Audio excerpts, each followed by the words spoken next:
Hello students, welcome to channel सब कुछ no. आज आप लोग पढ़ेंगे यूपी बोर्ड क्लास 8 मैथ का दक्षता अभ्यास 3 का क्वेश्चन नंबर 4 से आगे। इससे पहले वाले पार्ट में आप लोगों ने दक्षता अभ्यास 3 में क्वेश्चन नंबर 3 तक का पूरा कंप्लीट पढ़ाई किया था। तो अगर आप लोग चैनल पर नए हैं, चैनल को सब्सक्राइब करिए, वीडियो को लाइक करिए, ज़्यादा शेयर करिए ताकि सभी लोग आसानी से ऑनलाइन पढ़ाई कर सकें। देखिए यहाँ पर क्वेश्चन नंबर 4 में दिया गया है निम्नांकित के घनमूल ज्ञात कीजिए, और इसमें कुल 4 क्वेश्चन दिए गए हैं। बारी बारी से हम लोग सबको सॉल्व करके देखेंगे। तो देखिए इसको सॉल्व करने के लिए आप लोगों को कुछ बातें याद रखनी होंगी। सबसे पहले आप लोगों को क्या याद रखना होगा कि 1 से 10 तक के संख्याओं का क्यूब मतलब आप लोग जानते हैं घन किसको कहते हैं, हमने पहले बताया हुआ है। जब एक ही संख्या को 3 बार लिख के आप लोग गुणा करेंगे तो उसी को घन कहा जाता है। जैसे 1 का घन निकालना है, 1 पर हमने 3 लिखा, मतलब 1 गुणा में 1 करेंगे तो 1 होगा।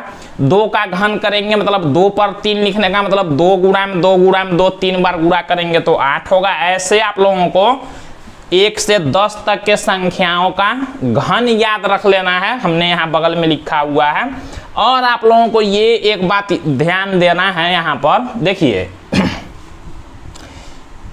किसी भी संख्या के लास्ट में, ये लास्ट के लिए हमने यहाँ पर लिखा हुआ, किसी भी संख्या के, जैसे मान लीजिए यहाँ देखिए ये संख्या दिया तो इसके लास्ट में क्या है, 1 है। तो जिसके लास्ट में 1 होगा आप लोग जानते हैं, देखिए 1 का क्यूब करते हैं तो 1 होता है, मतलब उस अगर किसी के लास्ट में 1 होगा तो आप लोग समझ जाएंगे उसके लिए आप लोगों को 1 लिखना है, क्योंकि 1 का क्यूब करेंगे तो 1 ही होता है, वही हमने यहाँ लिखा है। फिर देखिए किसी संख्या के लास्ट में अगर 4 होगा, देखिए जैसे 4 है उसका क्यूब करेंगे तो लास्ट में देखिए 4 ही आता है, वही हमने 4 का लिखा है, 4 ही आएगा।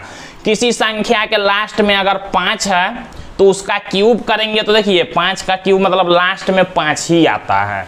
फिर 6 का, देखिए 6 का लास्ट में 6, 9 का भी लास्ट में 9, यानी कि 1 का 1, 4 का 4, 5 का 5, 6 का 6, 9 का 9 और 0, देखिए 10 है लास्ट में 0 है तो लास्ट में 0 ही आता है।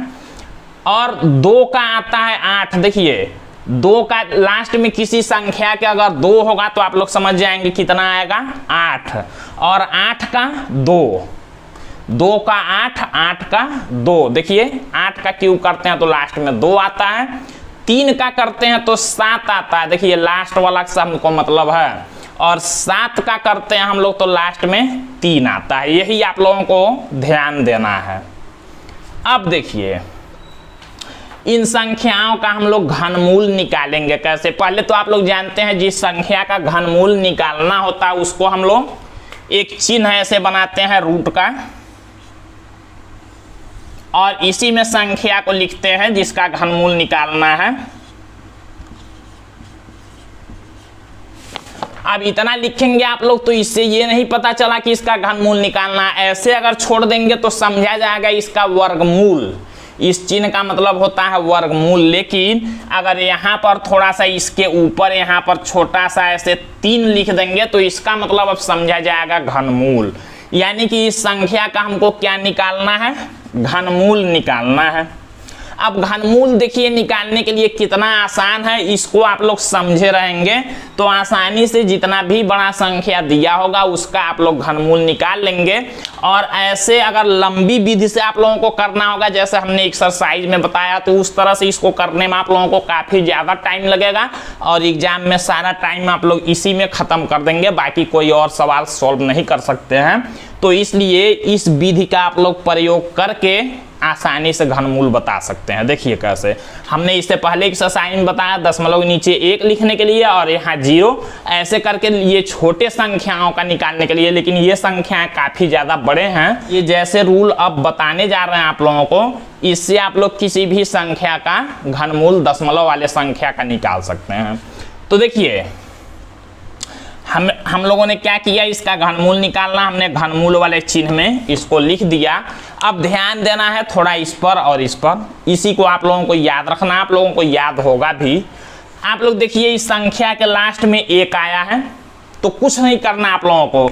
आप लोगों को हमने यहाँ बताया कि अगर एक आया है तो आप लोग क्या समझेंगे, एक ही, एक का घनमूल, आप लोग एक का जितना भी घन निकालेंगे तो एक ही होगा, यानी कि लास्ट में एक है तो एक के लिए आपको क्या लिखना है, एक ही लिखना है। इतना आप लोग समझ गए। अब देखिए क्या करेंगे, इधर से दाहिने तरफ से 3 अंकों को छोड़ देंगे। दाहिने तरफ से क्या करना है, 3 अंकों को छोड़ देना है, 1 2 3, इसको छोड़ दिए, बचा कितना, 226 बचा। अब 226 आप लोग इसमें देखेंगे किसके किसके घन के बीच में आ रहा है। 226 जो हुआ किसके किसके बीच में आ रहा है, तो देखिए 6 का क्यूब करेंगे तो 216, 7 का करेंगे तो 343, यानी इन्हीं दोनों के बीच में आ रहा है। 6 और 7 के जो घन हैं इन्हीं दोनों के बीच में आ रहा है 226। तो हमको कम वाला ले लेना है। 6 का क्यूब 216, 7 का क्यूब 343, इन्हीं दोनों के बीच आ रहा है 226। तो हमको लेना कौन है, 216, 343 में 216 वाला, ये मतलब 6 हमको ले लेना है। यहाँ लिखेंगे क्या, 6, इतना हो गया। अब देखिए, अब ये दशमलव वाला संख्या है, ये हमारा घनमूल आ चुका है।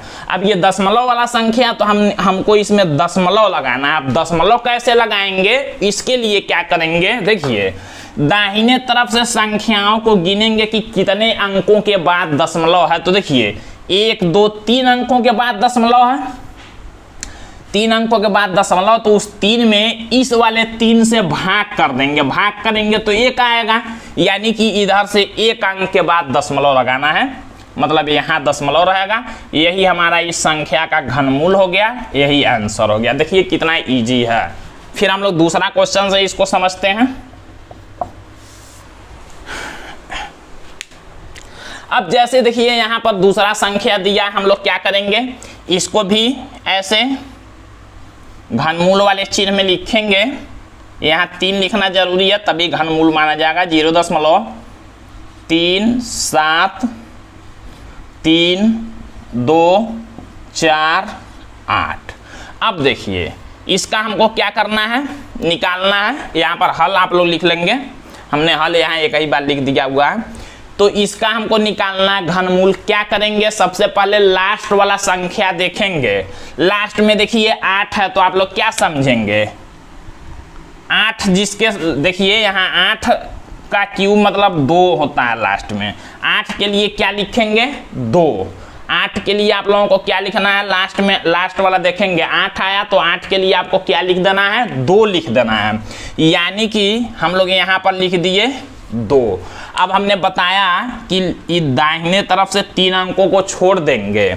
जब एक संख्या लिख दिए तो 1 2 3, इन तीनों को छोड़ देंगे, कितना बचा, 373 बचा। अब यहाँ ये नहीं कहेंगे कि दशमलव के बाद 3 7 3 पढ़ा, नहीं, ये समझने के लिए हम लोग बता रहे हैं। 2-3 अंकों को छोड़ने के बाद 373 बचा। अब देखेंगे 373 किसके किसके बीच आ रहा है, तो देखिए इस दोनों के बीच आएगा 373, कम वाला का ले लेना है, मतलब 7 ले लेना है। यहाँ लिखेंगे 7। ये हमारा घनमूल आ चुका है। अब दशमलव लगाना है इसमें। दशमलव लगाने के लिए हमने क्या बताया, संख्याओं को गिनेंगे कितने अंकों के बाद दशमलव है। तो देखिए 1 2 3 4 5 6, यानी कि 6 अंकों के बाद दशमलव। 6 में किससे भाग करेंगे आप लोग, इस वाले 3 से। कितना आएगा, 3 दूना 6 2, यानी कि इधर से गिन के 1 1 2 अंकों के बाद दशमलव लगाना है। तो 1 1 2 अंकों के बाद दशमलव मतलब यहाँ लगाएंगे, और दशमलव केवल अकेले नहीं लिखते हैं तो उसके पहले यहाँ 0 लिख दिया जाता है। तो ये हमारा हो जाएगा आंसर। देखिए कितना इजी है। ये आप लोगों को नहीं लिखना है, हमने समझने के लिए लिखा, और ये भी आप लोगों को केवल रफ पर लिख लेना है समझने के लिए, और ऐसे आप लोग सॉल्व करते जाएंगे। हम लोग क्वेश्चन नंबर 3 को देखते हैं। तो देखिए यहाँ पर क्वेश्चन नंबर 3 में दिया गया है, ये वाला संख्या को हम लोग पहले लिख लेते हैं घनमूल वाले साइन में। 0.000, फिर 8 8 4 7 3 6 7 3 6। अब देखिए इसका हमको निकालना है घनमूल। लास्ट में देखेंगे 6 है। अब 6 किसके आता है, 6 का 6 ही आता है। देखिए 6 का क्यूब तो 216, लास्ट में 6, मतलब 6 के लिए हमको क्या लिखना है, 6 लिख लेना है। अब हमने क्या बताया, इधर से 3 अंकों को छोड़ दीजिए। 3 अंकों को जब छोड़ेंगे तो बचा 884। किसके किसके बीच आता है 884, इन दोनों के बीच। कम वाला ले लेना है, मतलब 9 ले लेना है। हमको लगाना है अब दशमलव। कितने अंकों के बाद दशमलव गिनेंगे, 1 2 3 4 5 6 7 8 9। 9 में भाग करेंगे किससे, इस वाले 3 से, 3 आएगा। 3 अंकों के बाद दशमलव 1 1 2, और यहाँ अब देखिए 3 अंकों के बाद दशमलव लगाना है, तो तीसरा अंक नहीं है 1 1 2, तो यहाँ हम लोग बढ़ा लेंगे 0। अब 1 1 2 1 3 हो गया, यहाँ दशमलव लगाएंगे और दशमलव पहले 0 लिख सकते हैं। तो ये हमारा हो गया है। 4 को देखते हैं, यहाँ पर दिया गया है, इसको पहले हम लोग घनमूल वाले चिन्ह में लिख लेते हैं। 0.00000, 5 बार 0 है तो 5 0 और लिख लिए। फिर 11 57 6 2 5, ये संख्या का हमको घनमूल निकालना है। अब देखिए क्या करेंगे, 5 है, 5 का 5 ही आता है, मतलब हम लोग यहाँ 5 लिख देंगे। फिर देखिए 3 अंकों को छोड़ देना है, बचा 1157। अब देखिए 1157 किसके किसके बीच आएगा, 10 और 11 के बीच आएगा। अब यानी कि कम वाला लेना है, मतलब हम लोग 10 ही ले लेंगे। तो यहाँ पर हम लोग लिखेंगे 10। अब दशमलव लगाना है। दशमलव लगाने के लिए हमने बताया गिनेंगे 1 2 3 4 5 6 7 8 9 10 11 12 अंकों के बाद दशमलव है, तो हम लोग 12 में भाग करेंगे किससे, इस वाले 3 से। 3 चौको 12, 4 बार में, यानी कि 4 अंकों के बाद दशमलव लगाना है। 1 2 3, चौथा अंक नहीं है तो 0 बढ़ा लेंगे, 1 2 3 4 हो गया। यहाँ दशमलव लगाएंगे, दशमलव पहले 0 लगा सकते हैं, तो ये हमारा आंसर हो जाएगा। इस तरह से आप लोगों को घनमूल आसानी से निकाल लेना है। और ऐसे गुणा करके, एलसीएम जैसे गुणनखंड करके लगाएंगे तो काफ़ी ज़्यादा टाइम लग जाएगा, बड़ा हो जाएगा। और ये रूल आप लोग समझेंगे तो काफ़ी ज़्यादा आसान है। उम्मीद है आप लोगों को ये वीडियो पसंद आया होगा। अगर वीडियो पसंद आया तो वीडियो को लाइक ज़रूर कीजिएगा। फिर मिलते हैं हम लोग अगले वीडियो में, इस अभ्यास के आगे का क्वेश्चन देखेंगे। तो आज के लिए बस इतना है।